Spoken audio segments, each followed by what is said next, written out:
FirstHold Revolt by Marvelous Seas.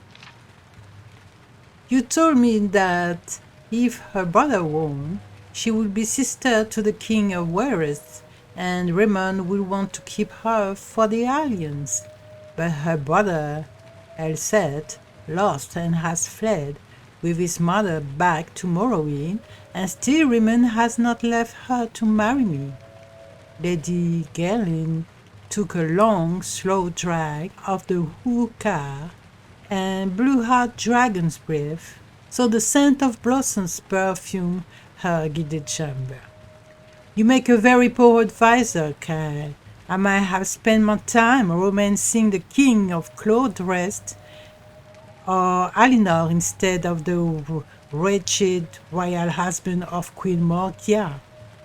Kyle knew better than to hurt his lady's vanity by the mere suggestion that the king of FirstHold might have come to love his Dunmer queen. Instead, he gave her a few minutes to pause and look for a balcony out over the high cliff palaces of the ancient capital. The moons shone like crystal on the deep sapphire waters of the Abyssinian Sea. It was ever springtide here, and he could well understand why she would prefer a throne in this land than in Clodrest or Alinor.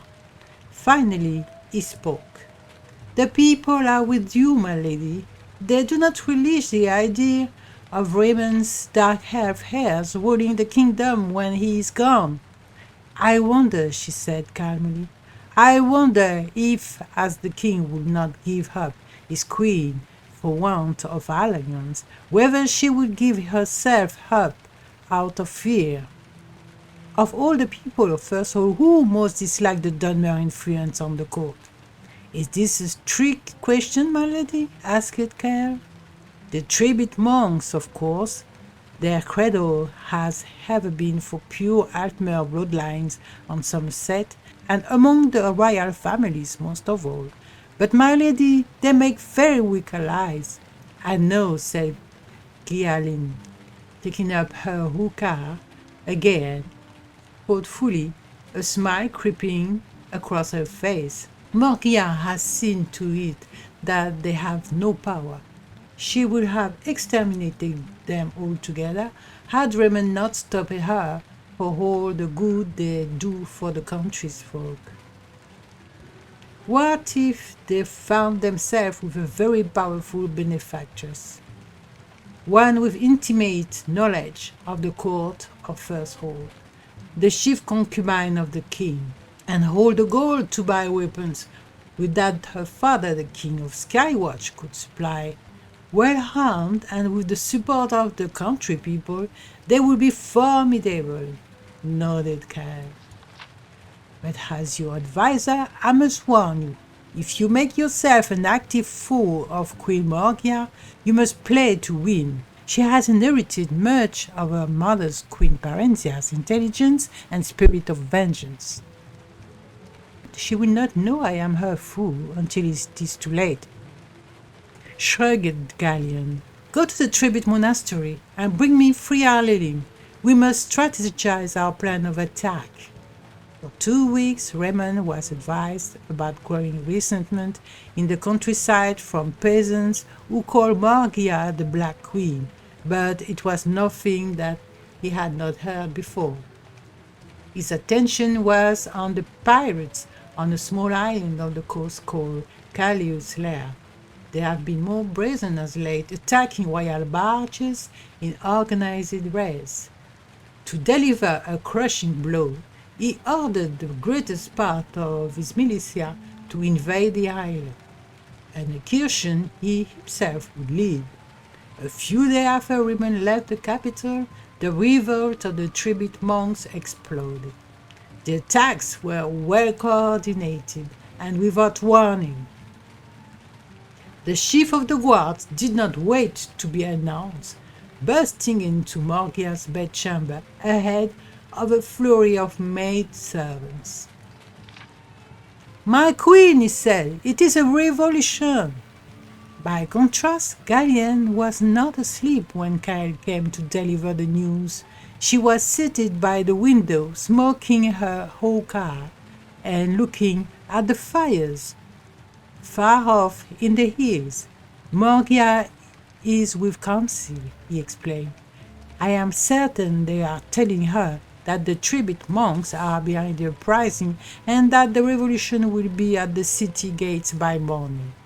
How large is the revolutionary army in contrast to the remaining royal militia? Asked Gallienne. The odds are well in our favor, said Kyle. Too, not perhaps as much as we hoped. The country folks, it seems, like to complain about their queen, but stop short of insurrection. Primarily, the army is composed of the monks themselves and a horde of mercenaries your father's gold bought. In a way of thinking, it is preferable this way. They are more professional and organized than a common mob. Really, they are a true army, complete with a horn section. If that doesn't frighten the Black Queen into abdication, nothing will, smiled Gallienne, rising from a chair. The poor dear must be beside herself with worry. I must fly to her side and enjoy it.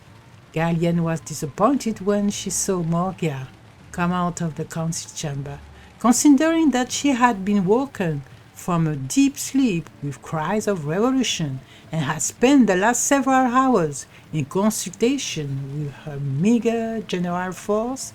She looked beautiful. There was a sparkle of proud defiance in her bright red eyes. My queen, Gallienne cried, forcing real tears. I came as soon as I heard. Will we all be slaughtered? A distinct possibility, replied Maurya simply. Gallienne tried to read her, but the expressions of women, especially alien women, were a far greater challenge than those of Almer men. I hate myself for even thinking to propose this, said Gallienne, but since the cause of their fury is you, perhaps, if you were to give up the throne, they might disperse. Please understand, my queen, I am thinking only of the good of the kingdom and our own lives. I understand the spirit of your suggestion, smiled Maurya, and I will take it under advisement. Believe me, I've thought of it myself, but I don't think it will come to that. Have you a plan for defending us? Asked Gallienne, confounding her features to an expression she knew bespoke girlish hope. The king left us several dozens of his royal battle mages, said Maurya. I think the mob believes we have nothing but palace guards and a few soldiers to protect us. When they get to the gates, are greeted with a wave of fireballs, I find it highly likely that they will lose heart and retreat.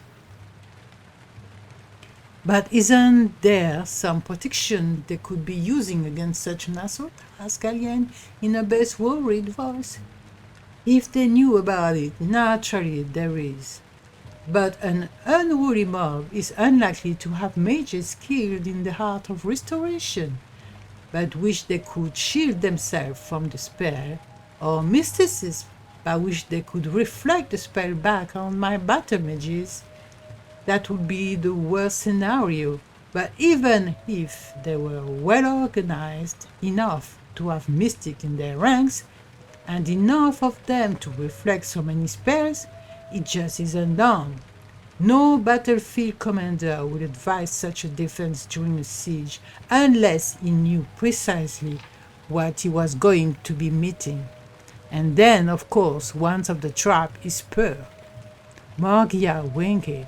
It's too late for a countering spell. A most cunning solution, Your Highness, said Gallienne, honestly impressed.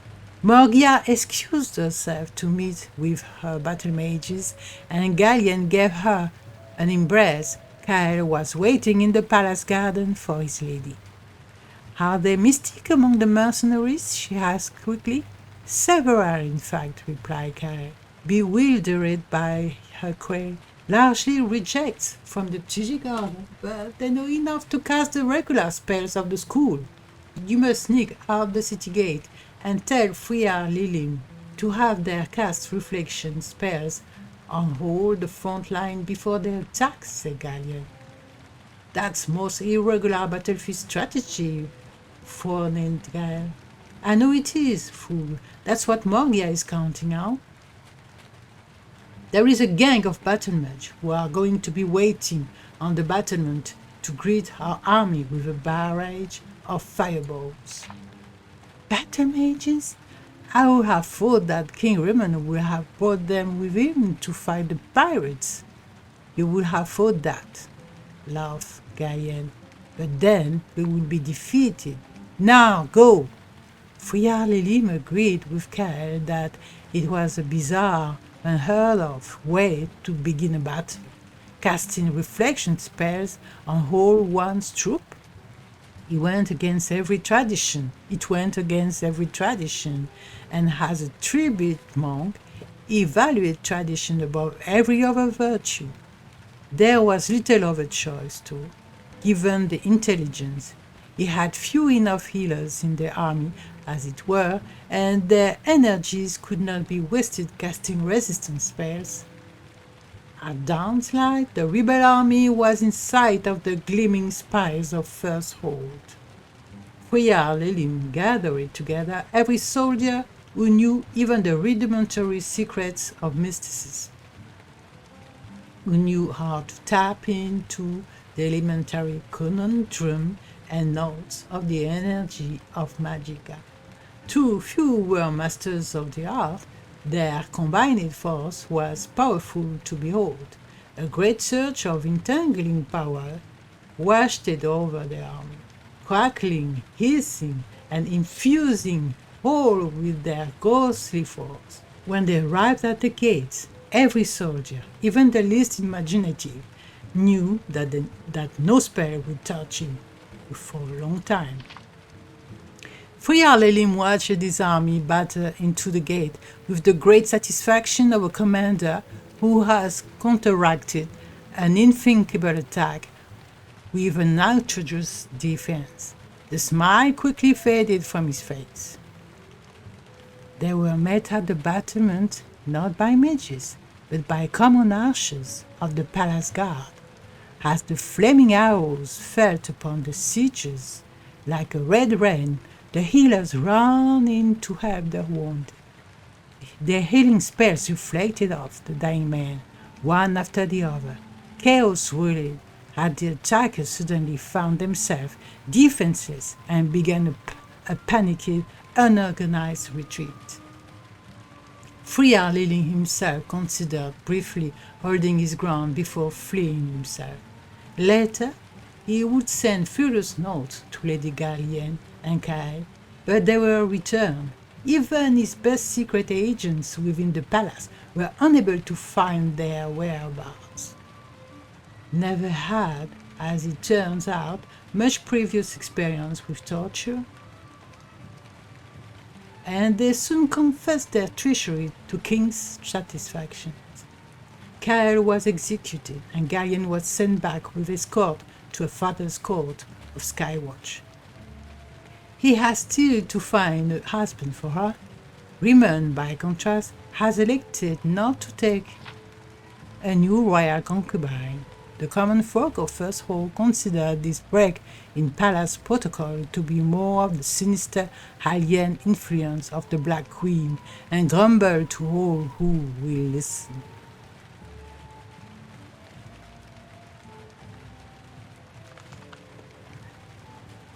The FirstHold Revolt.